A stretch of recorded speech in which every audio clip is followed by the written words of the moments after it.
कर्मचाऱ्यांना मोठा दिलासा मिळणार। ऑफिस वेळेनंतर नो कॉल नो ईमेल।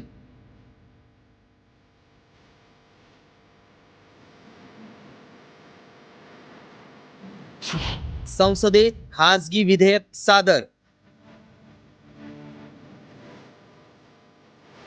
घरी गेल्यावरही तुमचा बॉस तुम्हाला कामाला लावत असेल किंवा कामासाठी कॉल करत असेल तर ही बातमी तुमच्यासाठी।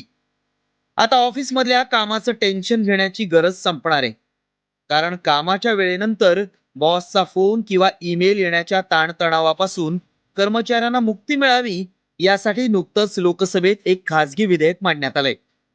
काय आहे हे विधेयक आणि कर्मचाऱ्यांना याचा कशा प्रकारे फायदा होऊ शकतो पाहूया।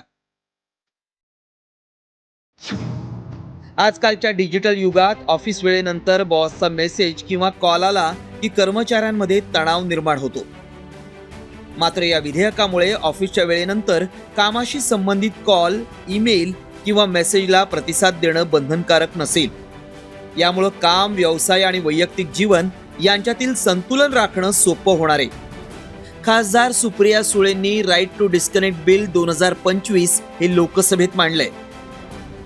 Sir, I beg to move to leave to introduce a bill to establish Employees Welfare Authority to confer the right on every employee to disconnect from work-related telephone calls and emails beyond working hours and on holidays, and right to refuse to answer calls and email outside of work hours for all matters connected thereafter incidental. Therefore, it's a right to disconnect. Thank you. प्रश्न ये कि विधेयक को पुनर्स्थापित करने की अनुमति प्रदान की जाए। जो सदस्य इसके पक्ष में हाँ कहें, जो सदस्य विरोध में ना कहें। मेरे विचार में निर्णय हाँ वालों के पक्ष में, हाँ वालों के पक्ष में हुआ, अनुमति प्रदान की जाती है।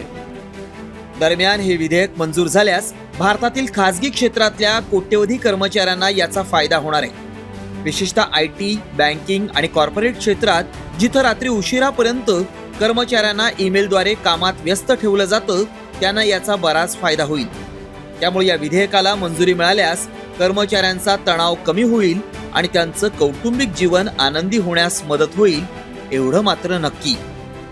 ब्युरो रिपोर्ट, साम TV न्यूज।